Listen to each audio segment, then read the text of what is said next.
¿Qué harías si descubrieras artefactos de tecnología aeroespacial de la era del Apolo escondidos? Supongo que llamarías a la NASA, ¿verdad? Pues unos documentos hechos públicos recientemente muestran a un coleccionista de Pittsburgh que poseía más de 300 carretes de datos y 2 ordenadores de la NASA de la época de las misiones Apolo. Estas grabaciones podrían estar relacionadas con conocimientos no descubiertos sobre la exploración espacial, pero la NASA insistió en la destrucción de estas. ¿Por qué pidieron esto? ¿Podría ser que estén impidiendo que el mundo comprenda determinadas verdades sobre el espacio? ¿O que estén ocultando un secreto verdaderamente importante? Acompáñanos a explorar las cintas perdidas del Apolo de la NASA encontradas en un garaje y que la NASA exigió destruir. En 2015, apenas una semana antes de Navidad, la NASA tuvo conocimiento de un intrigante hallazgo. 2 gigantescos ordenadores y 325 carretes de datos magnéticos de la época de los vuelos espaciales Apolo, las que pusieron al hombre en la Luna, fueron encontrados en el sótano de la casa de un hombre de Pensilvania fallecido. Las reliquias de más de 40 años de antigüedad tenían marcas desgastadas del Centro de Vuelo Espacial Goddard, así como del Laboratorio de Propulsión a Chorro de la NASA, pero aún estaban en condiciones de uso. Nadie, salvo quizá el propietario, eran conscientes de lo que contenían. Las antigüedades fueron entregadas al desguace de metales, un amigo del hombre que dijo que quería hacer lo correcto y devolverlas a la agencia. Pioneer 8 y Pioneer 9 fueron 2 misiones de meteorología espacial que enviaron satélites a la órbita solar ya a mediados de los 60s. La sonda Helios A viajó a 46,5 millones de kilómetros del Sol, lo que en su momento supuso un récord de distancia del perihelio. Otras grabaciones hacían mención a las más conocidas sondas Pioneer 10 y Pioneer 11, encargadas de proporcionarnos las primeras imágenes en profundidad de Júpiter y Saturno en la década de 1970. Curiosamente, según un informe de la NASA, algunos antiguos investigadores creen que a esta última le faltan datos maestros que aún no se han encontrado. Durante los 5 meses siguientes, el personal del Centro de Vuelo Espacial Goddard de la NASA en Greenbelt, Maryland, trabajó para intentar extraer información de las bobinas de datos. Un informe de la Oficina del Inspector General, OIG, de la NASA, recibido a través de una solicitud de la Ley de Libertad de Información, fue la primera fuente a través de la cual Motherboard tuvo conocimiento de la sonda.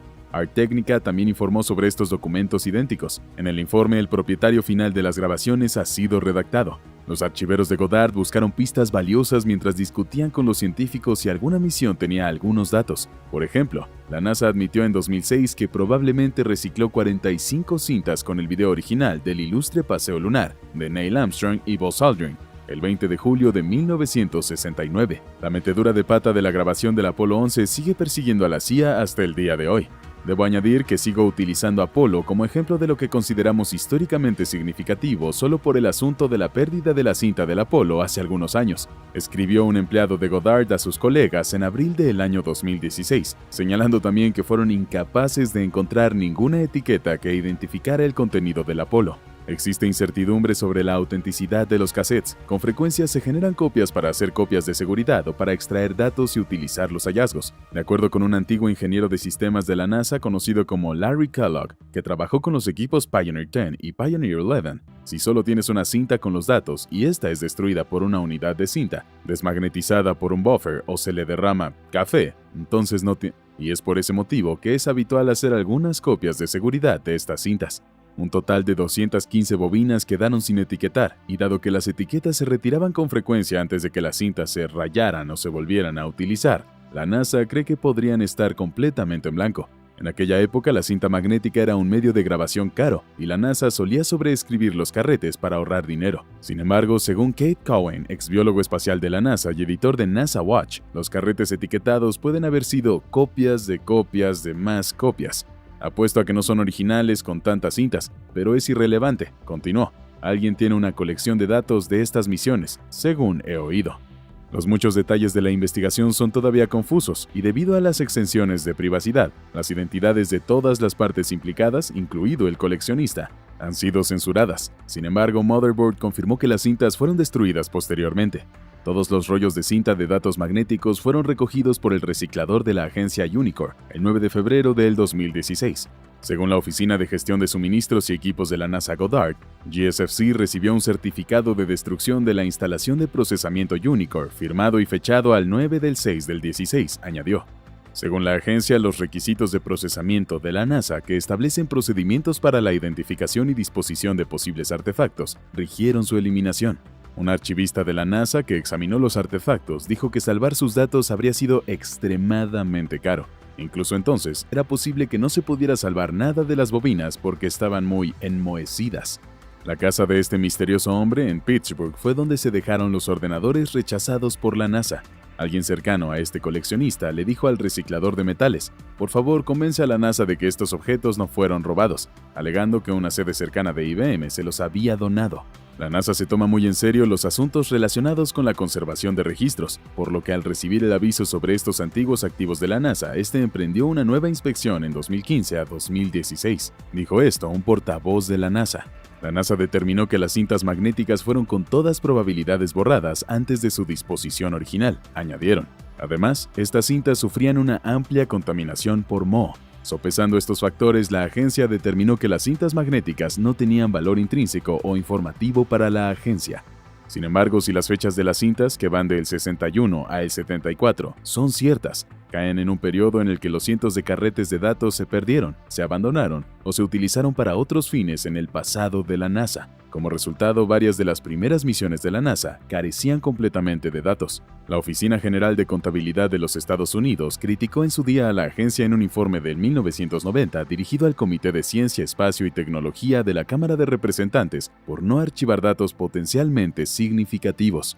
En el Centro Nacional de Datos Científicos Espaciales, NSSDC, el archivo permanente de la Agencia para los Datos de las Misiones Científicas Espaciales, la NASA estimó que se había archivado entre el 30 y el 59% de los datos de las misiones Pioneer 10 y Pioneer 11. El NSSDC calificó este nivel de esfuerzo de archivo como bueno.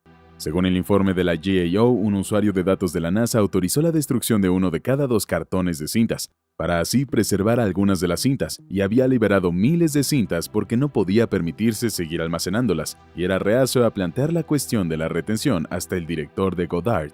Al explicar por qué no se habían conservado tantos datos en su momento, la NASA destacó la falta de acuerdos escritos entre ella y los investigadores, así como la laxitud de los procedimientos de archivo de datos específicos. Desde entonces, la organización se ha asociado con la Administración Nacional de Archivos y Registros para implementar un nuevo sistema de gestión de registros que restringe estrictamente los datos que se pueden eliminar.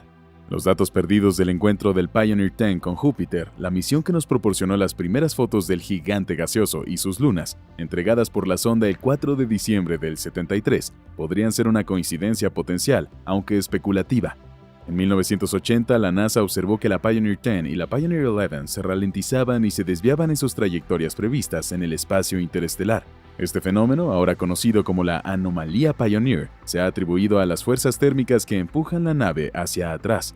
Años más tarde, Kellogg entregó los MDR de la Pioneer a un grupo de investigadores que querían investigar esta anomalía. Kellogg había copiado los archivos en un ordenador moderno. Sin embargo, una revisión de todos los archivos reveló que faltaban 9 días de los MDR de la Pioneer 10 de 1973. Los datos de esos días nunca se transcribieron de los MDR originales a los CD ópticos, según los registros de transcripción por parte de la NASA. Tal vez alguien quería ver si podía obtener los datos utilizados para hacer la imagen de Júpiter y generar una imagen utilizando un software más nuevo, calculó Kellogg. No pudimos confirmarlo, solo tienes esos detalles de recuerdos de algo que podría haberse dicho hace varios años, y no está seguro de que no fuera simplemente un sueño. La NASA no incluyó las cintas perdidas del Pioneer 10 en su estudio, pero sí destacó el esfuerzo heroico para encontrar los datos de esta anomalía. Cuando se le preguntó si la NASA tuvo en cuenta estas grabaciones perdidas al realizar su auditoría, un portavoz de la NASA se limitó a comentar: se habló con detalle de la Pioneer. Que alguien haya podido acumular tantos recuerdos de la NASA es el aspecto menos intrigante de toda esta historia. La NASA celebraba rutinariamente subastas para el exceso de activos durante las décadas de los 70s y 80s. No había suficiente espacio, los fondos se agotaron o la tecnología se quedó anticuada. Algunas de las piezas siguen ahí en colecciones privadas, mientras que otras se han convertido en chatarra. En otros casos, los trabajadores y subcontratistas robaron artículos que se habrían tirado a la basura. Esto fue notablemente infame durante la época de Apolo. En julio del 69, cuando Neil Armstrong se preparaba para dar su pequeño paso en la Luna, una cámara de video reforzada oculta en la puerta del módulo de aterrizaje se encendió para grabar este momento histórico. Las espeluznantes fotos de la bota del astronauta golpeando el suelo capturaron lo que puede ser el momento más famoso de la historia de la NASA, así como un importante punto de inflexión para toda la humanidad. Estas imágenes nebulosas y cambiantes fueron vistas por millones de televidentes en todo el mundo. que quedaron asombrados e incluso en un trance. No eran conscientes de que la cámara del Apolo 11 había devuelto en realidad unas imágenes de video dramáticas y más claras que sorprendentemente muy pocas personas habían visto alguna vez. Aunque las fotografías televisadas tenían una calidad visual bastante pobre, el alunizaje fue un éxito tal que los ingenieros de la NASA que la examinaron se dieron cuenta de lo que el público general se estaba perdiendo. Las excelentes cintas lunares originales se guardaron y perdieron rápidamente. Solo recientemente la agencia se dio cuenta del valor de su archivo de imágenes de video claras y nítidas del primer hombre en la Luna, que puede ser especialmente importante ahora que la NASA está considerando una posible misión de retorno a la Luna. De repente la NASA estaba ansiosa por tener las cintas unos 36 años después de haberlas almacenado.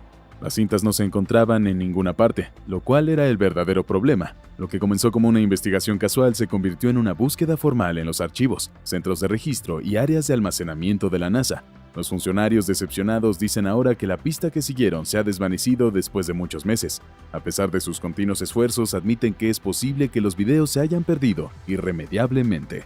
La casa incluye también a Stanley Lever, encargado de crear la cámara lunar. Puede enumerar todas las explicaciones razonables de por qué él y sus colegas no prestaron a las cintas la atención que requerían en 1969. Eran incómodas y estaban en un formato muy especializado que parecía tener poco valor de la era predigital, pero ahora se echa en cara no haber obtenido una buena copia para así poder conservarla con el paso de los años. Debido a que las imágenes de televisión de las misiones Apolo posteriores son mucho mejores, la historia de las cintas perdidas del Apolo 11 es aún más embarazosa. Solo se utilizó una transmisión de video de construcción interesante para el Apolo 11. Desde la Luna se retransmitió a estaciones terrestres en Australia y en el desierto de Mojave, en California, donde los trabajadores reformularon la película para su emisión y la enviaron por líneas analógicas a larga distancia hasta Houston. Durante este proceso se perdió una cantidad significativa de calidad de video, convirtiendo las imágenes nítidas y claras en manchas grises y formas extrañas en movimiento, o lo que Lever denomina ahora como una versión bastarda del material genuino. Dado que para transmitir los datos de vuelo a la Tierra se requeriría casi todo el espectro de emisión, el primer video procedente de la Luna tenía su formato inusual de escaneo lento. El formato utilizaba una frecuencia de radio significativamente menor que la habitual y escaneaba solo el 30% de los cuadros típicos por segundo. Si no fuera por la iniciativa de un ingeniero jubilado de la Estación Terrestre de California y de varios técnicos australianos que se reúnen periódicamente, las fotografías probablemente habrían caído en el olvido y tendrían poca importancia para Lever, NAVSER y también para la NASA. En el año 2002 se descubrió en el garaje de un hombre que había trabajado en la estación terrestre australiana de Honeysuckle Creek en el año 1969, un carrete de 14 pulgadas que parecía ser de esa época y que había visto los originales de video de alta calidad del Apolo 11 en aquel momento. Esto llevó a una reunión de Honeysuckle Creek y lo distribuyó. Más veteranos de Honeysuckle asistieron a la reunión del año siguiente, y esta vez trajeron recuerdos de la época del Apolo que incluían imágenes reales del paseo lunar que había tomado mientras veían las imágenes en sus monitores especializados. Estas versiones de las fotos eran las originales, no las versiones remasterizadas que se utilizan para la televisión, y era obvio que eran mucho mejores que las que todo el mundo había visto en aquel momento. En las instalaciones de Mojave se tomaron fotografías similares por un ingeniero estadounidense. Aunque carecían de un dispositivo para reproducir los incómodos carretes, los australianos estaban deseosos de averiguar si la cinta había captado realmente el paseo lunar del Apolo 11. Localizaron a NAVSER, de 66 años, una de las pocas personas de la época del Apolo 11 que aún trabaja en el Centro Goddard de Vuelos Espaciales de Greenville, donde se había manejado la mayoría de los datos del Apolo, tras convencerse de que las grabaciones podrían tener importancia histórica y también importancia educativa.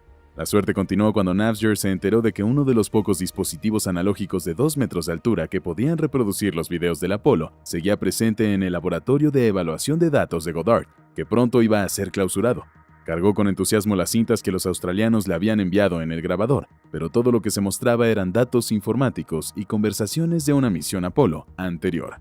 Aunque era desalentador, la semilla había sido plantada. La NASA no solo tenía en su poder un equipo que podía reproducir las cintas iniciales del increíble paseo lunar, también contaba con 2 hombres, NAVSER y Lever, que estaban dispuestos a dedicar innumerables horas de su propio tiempo para así buscar las 3 horas de cinta que aún vivían cerca de Goddard. Buscaron durante semanas en el enorme Centro Nacional de Registros de Switzerland, donde se habían guardado previamente estas cintas.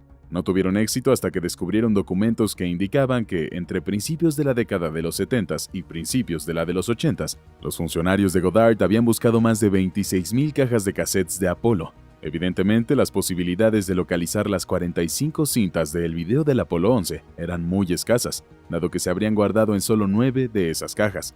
A pesar de ello, este increíble par se mostró bastante optimista. Sin embargo, no pudieron localizar ni las cintas desaparecidas ni a nadie que tuviera un conocimiento significativo de ellas. Nafziger y Lever no han tenido mucha suerte a la hora de averiguar quién podría haber sido en Goddard, quien envió las cintas del Apolo a un almacén alternativo, las dispersó a otros lugares de la NASA o las hizo directamente destruir. La tarea se hizo más difícil por el hecho de que todo ocurrió hace más de 30 años, porque algunos de los responsables más probables de esto hoy en día ya están fallecidos. Ahora que las cintas han desaparecido, la NASA está bastante avergonzada. ¿Pero tú qué opinas? Cuéntanos en la sección de comentarios aquí abajo.